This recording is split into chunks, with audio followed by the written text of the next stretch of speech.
please give it up again for my friend, Mr. Anthony Hamilton. Mr. Rodney Jerkins. Triple platinum now. Please give it up for Chris Daughtry. That Joe in the building.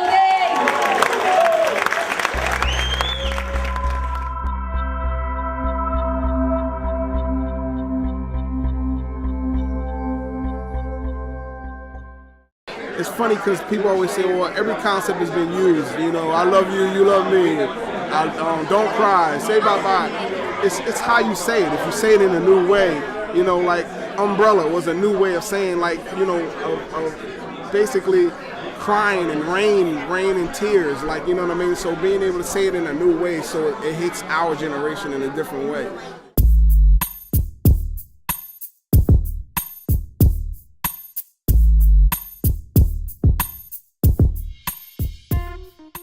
And as a kid, I think I wrote some of my probably songs, my better songs when I was a kid that the world never heard, but those are probably the best ones at 10 years old and 11 years old writing songs.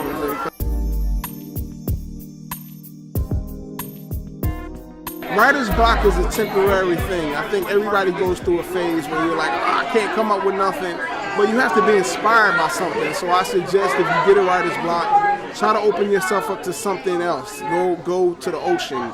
Go to where there's trees, wherever, like something to just take your mind off of it for a minute, then go back into it.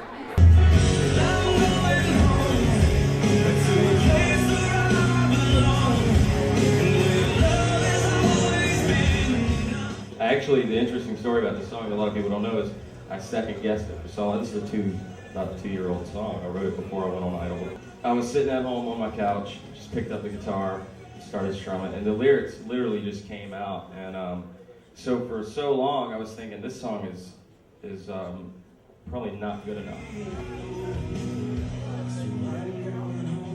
A year and a half later, the song was probably one of the best songs I've ever written, and it goes to show that sometimes second guessing is, we all do it. I'm sure every single one of us has second guessed something we've written before, and it ended up being some of our best work. So.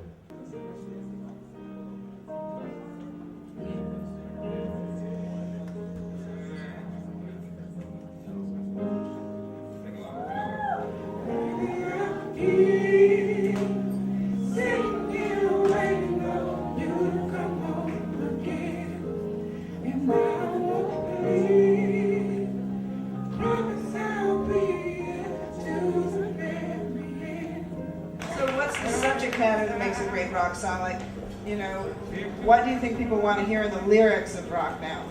I think it just has to be honest. It has to be real, you know what I mean? It doesn't matter what the subject is, as long as you believe in it, someone's going to believe in it. You know, it's got to be real, from the heart, for sure.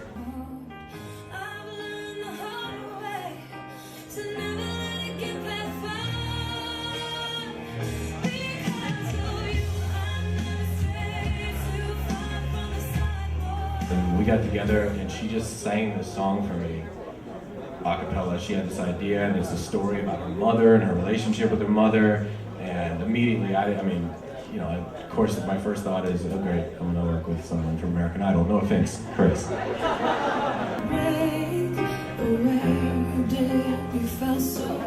sang this song and all of a sudden I saw all that stuff just get, you know, wiped away, and all of a sudden there was this real performer singing a really personal story to me, and she actually had to stop in the middle of that song because she was crying. One of the takes that we used towards the bridge, she barely made it to the end of the phrase before she just started bawling. So I think that's what makes you cry, the fact that she cried making it. Every time I hear that one song by Michael Jackson where he cries, I just start bawling.